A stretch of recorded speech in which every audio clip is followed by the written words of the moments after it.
So I was rummaging through our safe, as we tend to do when we're bored. Just kidding. We always have stuff to do.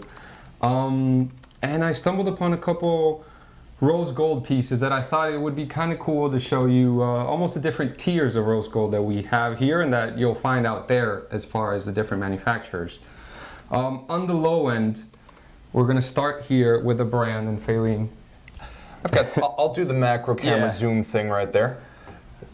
Okay. So we have a Ball Trainmaster here. Now we got that in focus. And this is essentially this is my tier 1, almost our value proposition. Now, right off the bat, you'll see here, we have a lot of gold. If it's not focusing on my chunk of gold behind it. It's extraordinarily reliable tonight. Very cool. And you'll see on the dial, first of all, beautiful sunburst silver dial. You have applied Arabic rose gold numerals, which are substantial. It's not a thin numeral. If you had the ability to see the depth on that dial, it's a lot of gold. And of course, our hallmark Ball Tritium 2s, which definitely add a different element to the watch at night. So now, Ref, that watch right there, it's a GMT, just so the folks at home know what they're looking at. It's basically an ETA 2893 dual time caliber, automatic, very sturdy. Approximately how large is that watch, just for scale? I believe this is around 41.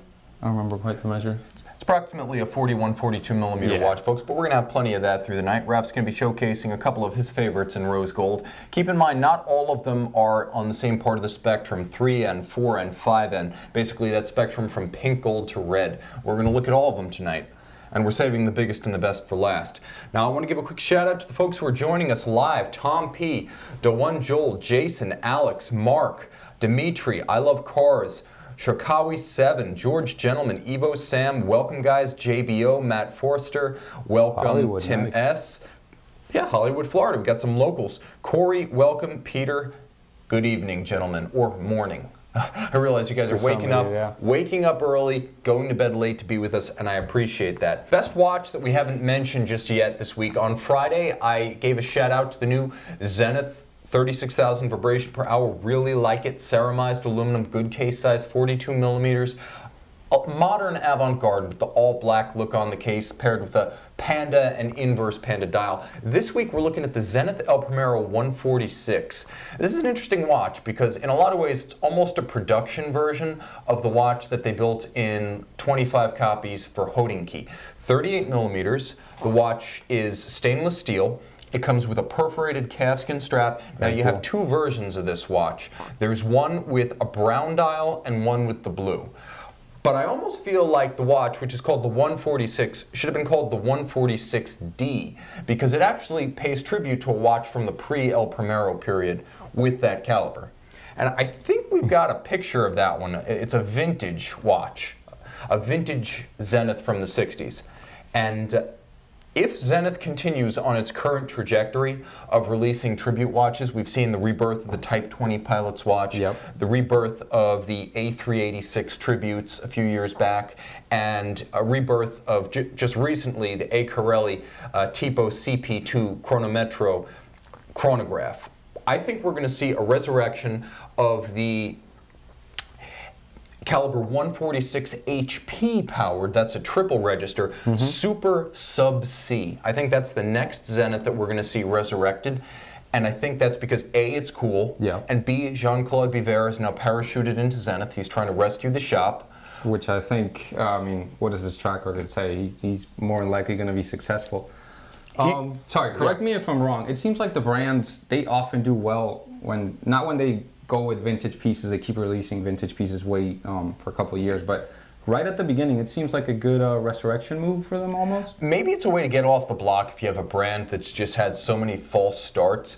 Like, we know that Jean-Claude Biver is a smart guy, and he's a good strategist, and he's been a successful businessman in the watch industry. But he definitely has patterns, and he definitely has routines. He's not a guy who's hard to predict. So we are going to see vintage re-releases at Zenith. We're going to see co-branding. We're going to see tie-ins to celebrities. Probably we're going to see more car-branded watches. His method has been to fly by the numbers, and I'm not sure how many times you can go to the well, but I do know this. We're going to see more vintage style heritage tribute Zeniths under Jean-Claude Biver? It's bound. I mean, if his past endeavors speak to the future, which they don't necessarily, I think it'll have a positive effect. He knows. If anybody knows what they're doing, yeah, it's JCV. I think there's something to be said for what he does to get a brand back on its feet. I think maybe you really have to emphasize his interim CEO status and hope that he'll get the brand on an even keel, and then someone with perhaps a more individualistic, Zenith-specific vision of the brand can come in and then differentiate from Hublot, differentiate from Tag Heuer, take them off the course that he's pretty much charted for every brand since he captained Omega in the 90s. It's at least a good start, let's say. It is. I think it's a handsome watch. I'd proudly wear that blue version. El Primero caliber 4069, 50-hour power reserve, as ever, 10 beats per second, 5 hertz.